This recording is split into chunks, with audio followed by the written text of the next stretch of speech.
Hello friends, कैसे हैं आप सब। मैं वह कौशिक आज फिर से आपका अभिनव प्रतियोगिता अकादमी के यूट्यूब चैनल पर स्वागत करता हूं और उम्मीद करता हूं कि आप सब ठीक होंगे। आज का जो हमारा टॉपिक है वो है राष्ट्रीय आंदोलन, नेशनल मूवमेंट। इसमें हम ये पढ़ेंगे कि राष्ट्रवाद का कैसे उदय हुआ भारत में। ठीक है, तो इसमें जो हमारा आज का टॉपिक रहेगा वो रहेगा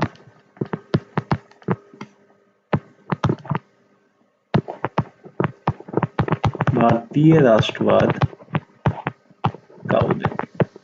ठीक है, भारत में कैसे इसका उदय हुआ। तो इसके पीछे बहुत सारे रीजंस थे, बहुत सारे कारण थे। तो उन कारणों को जानते हैं। ठीक है, उन कारणों को जानते हैं।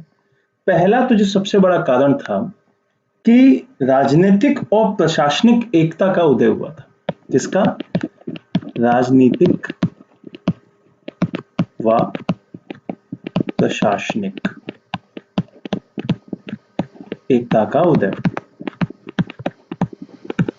ठीक है, इन सब के बारे में हम पढ़ेंगे, लेकिन उससे पहले टॉपिक के पॉइंट्स लिख लेते हैं कि क्या क्या कारण रहे थे।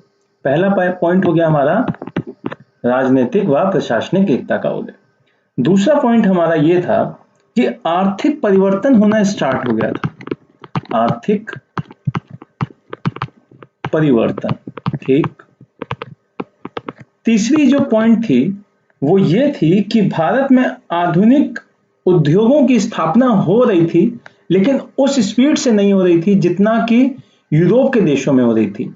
और दूसरी चीज कि यहाँ के जो लोग थे उनको सिर्फ मजदूरों के रूप में यूज किया जा रहा था, यहाँ पे मालिकों के रूप में नहीं। तो जो यहाँ पे तीसरा पॉइंट हम लिखेंगे कि भारत में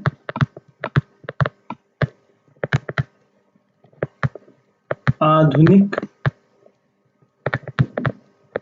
उद्योगों का विकास, परंतु यूरोप की तुलना में कम। ठीक, इसके बारे में हम समझेंगे। एक पॉइंट ये रहा हमारा कि आधुनिक शिक्षा का विकास हो रहा था, है ना। क्या रहा एक पॉइंट?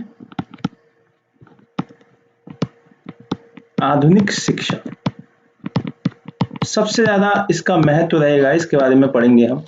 ठीक, फिर एक पॉइंट रहा कि ब्रिटिश शासन के प्रति लोगों का असंतोष बहुत बढ़ गया था।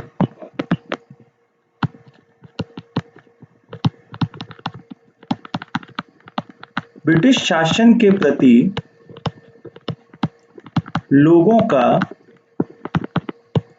असंतोष, ठीक, ये बढ़ गया था। एक पॉइंट आपका और आ सकता है जिसको हम ये कहेंगे कि ये भी एक कारण माना जा सकता है, वो आपका था राजनीतिक सभाओं व संस्थाओं की स्थापना।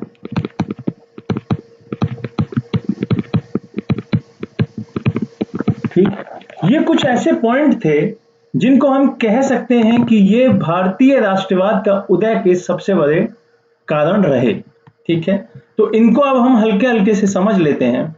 पहला आपका एक रीजन था कि राजनीतिक व प्रशासनिक एकता का उदय।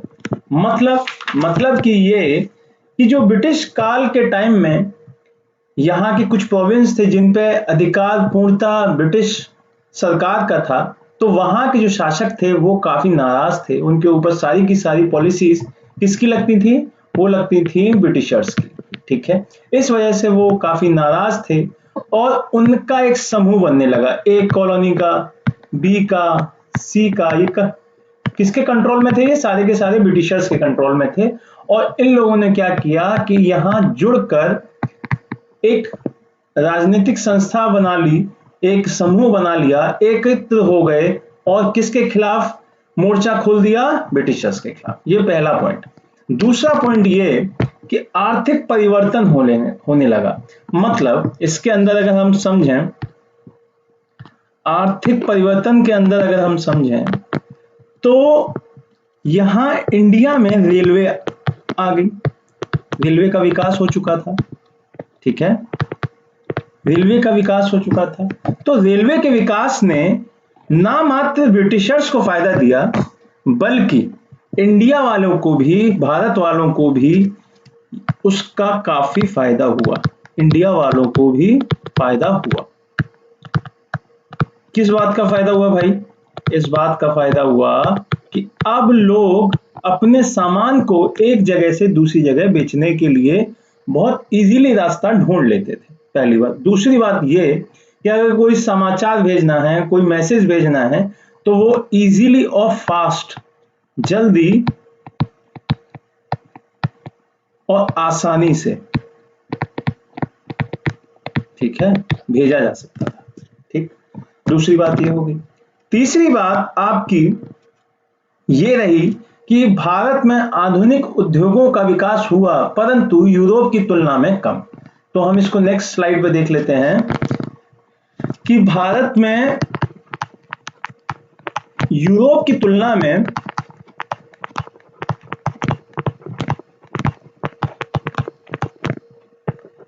औद्योगिक क्रांति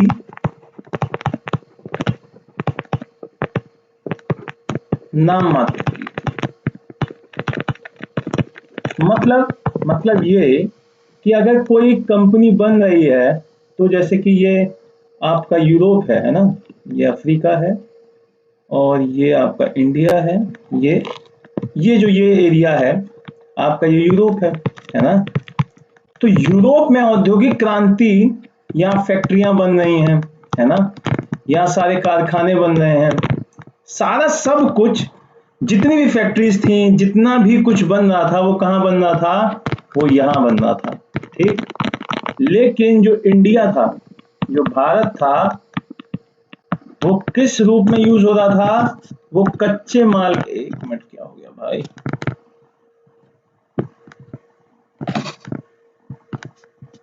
वो क्या हो गया?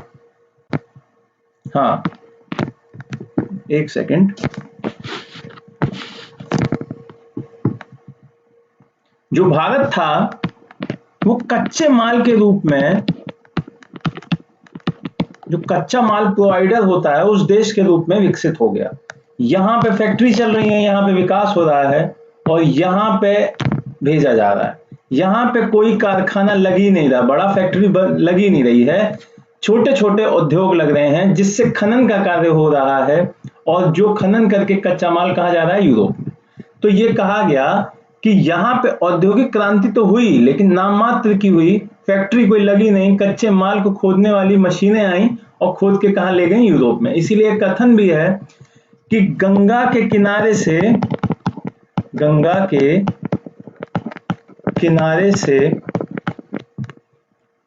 जो अच्छी अच्छी चीजें होती हैं, जो अच्छे अच्छे मटेरियल्स होते हैं, मिनरल्स होते हैं, गंगा के किनारे से खनिज बहकर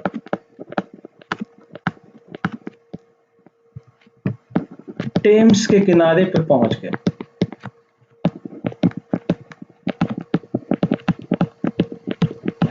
किनारे पर पहुंच गए मतलब ये कि जो लंदन है वो टेम्स नदी के किनारे पे है और गंगा नदी भारत में है।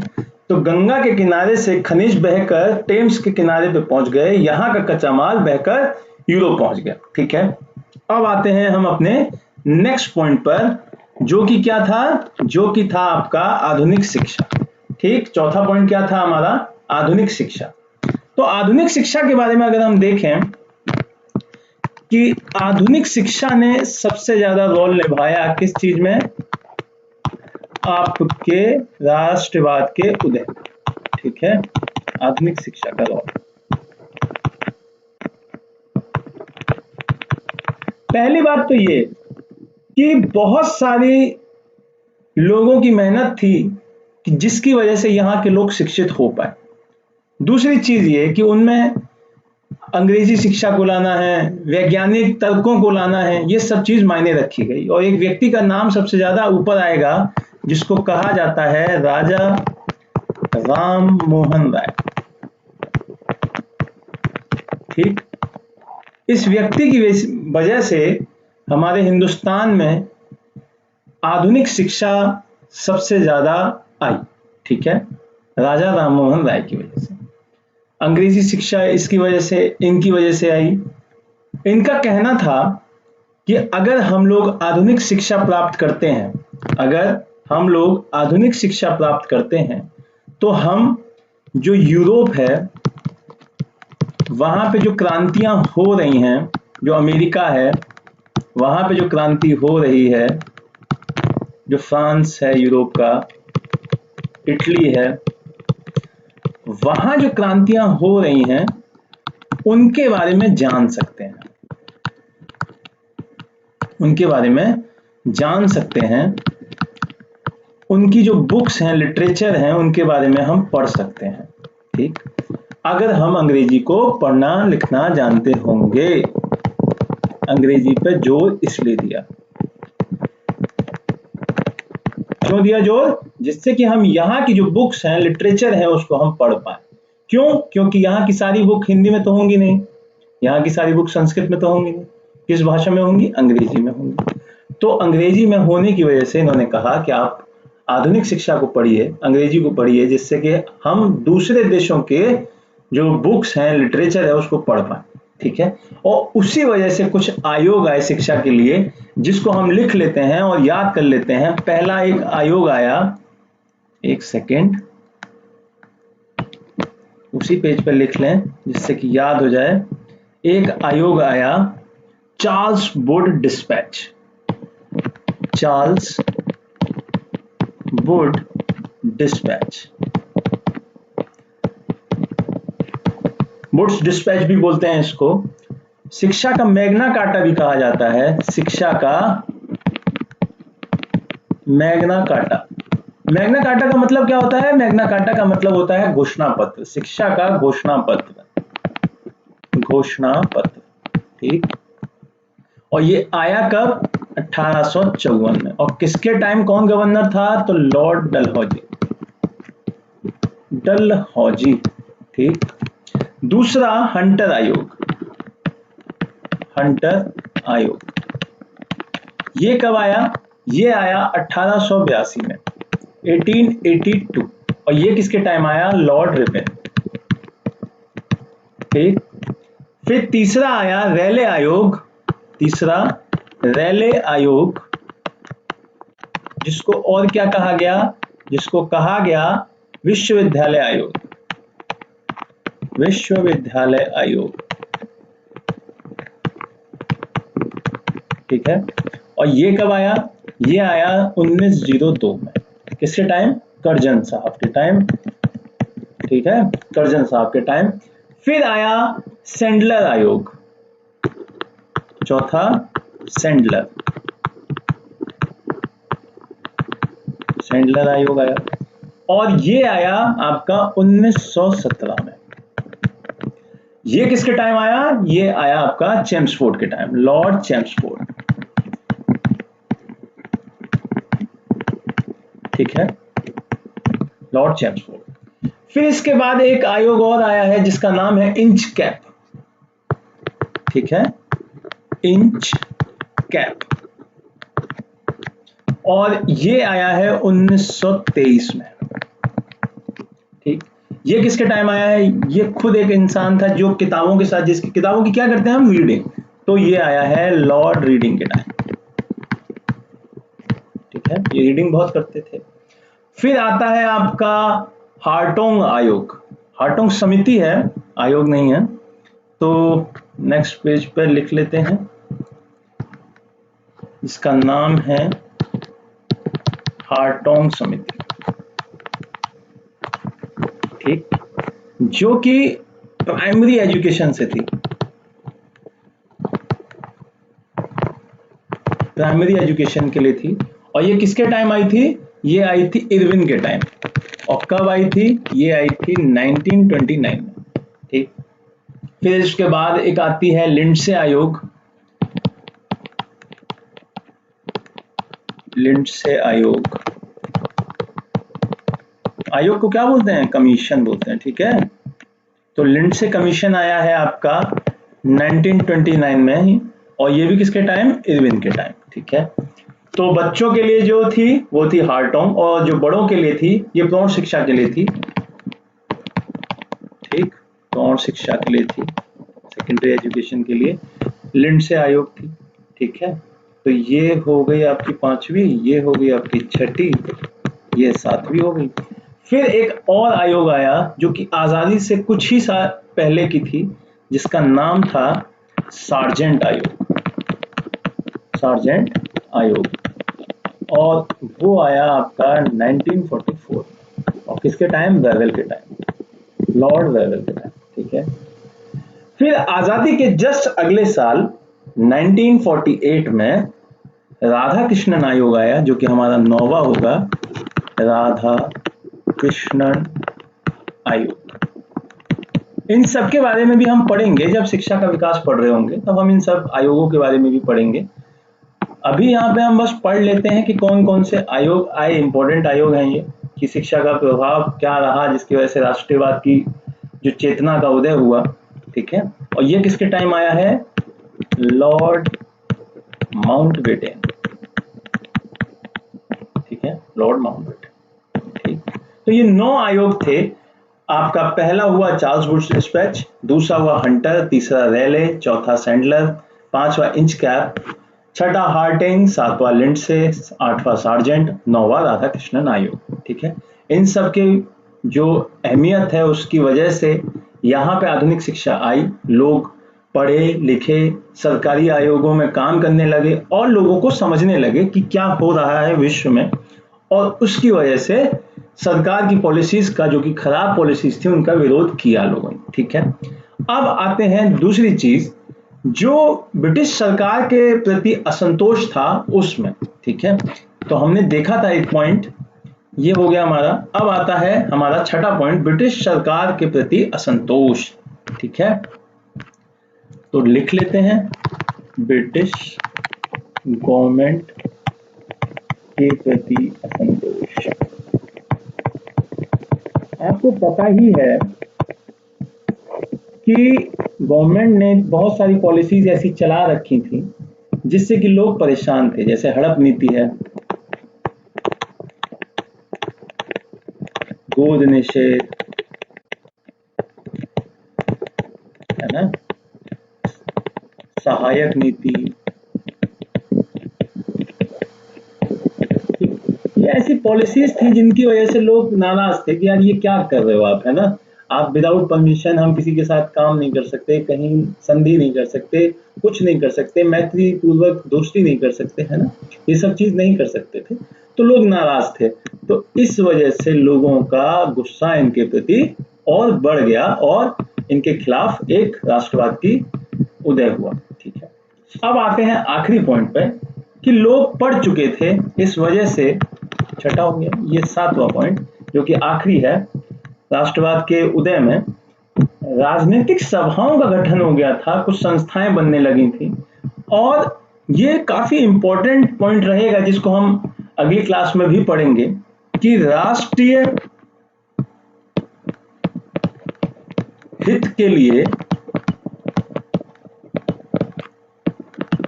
राजनीतिक दल बनने लगे थे, दल व संगठन बनने लगे थे, संगठनों का उदय होने लगा। ठीक है, ये कुछ पॉइंट हैं जिनको हम कह सकते हैं कि जो कि बहुत इंपॉर्टेंट हैं हमारे राष्ट्रवाद के उदय के लिए। तो सबसे पहले हमारा जो पॉइंट रहेगा, एक बार जल्दी से रिवाइज कर लेते हैं। सबसे पहला पॉइंट आपका राष्ट्र, एक मिनट पेन का कलर चेंज कर लेता हूं जिससे हाईलाइट जल्दी अच्छे से हो, हाइलाइटर ले लिया और ये ग्रीन कलर का पेन। सबसे पहला कारण था राजनीतिक व प्रशासनिक एकता का उदय, दूसरा कारण था आर्थिक परिवर्तन, तीसरा कारण था आपका भारत में आधुनिक उद्योगों का विकास हुआ, परंतु उस तुलनात्मक अगर दृष्टि से देखा जाए जो कि यूरोप में हो रहा था उसकी तुलना में बहुत कम हुआ, ये सिर्फ और सिर्फ एक खदान के रूप में यूज होने लगा। चौथा पॉइंट आपका था आधुनिक शिक्षा का उदय, यहाँ पे काफी ज्यादा हो गया था, काफी लोग यहाँ पे पढ़ने लिखने लगे थे जिसकी वजह से एक नई चेतना का उदय हुआ। पांचवा पॉइंट आपका था कि ब्रिटिश प्रशासन ब्रिटिश शासन के प्रति लोगों का असंतोष काफी बढ़ गया था उनकी पॉलिसीज को लेके। और जो 7वां पॉइंट आपका था कि राजनीतिक सभाओं व संस्थाओं की स्थापना होने लगी थी, क्योंकि लोग शिक्षित होने लगे थे, वहां की जानकारियां लेने लगे थे, उनकी पॉलिसीज को समझने लगे थे। ये सारे पॉइंट्स थे जो कि हमारे भारतीय राष्ट्रवाद के उदय के जनन में सबसे ज्यादा मेन रोल निभाते हैं। ठीक है, तो चलिए इसको एक बार अच्छे से आप पढ़ लीजिए, और नेक्स्ट क्लास में जो हम पढ़ेंगे वो पढ़ेंगे राजनीतिक दलों का उदय। ठीक है, तो हमारी नेक्स्ट क्लास होगी राजनीतिक दलों का उदय। तो प्लीज हमारी क्लास आपको ऑन द टाइम मिल जाए तो आप हमारे चैनल को सब्सक्राइब करें, शेयर करें। Thank you so much. घर पे रहें, सुरक्षित रहें।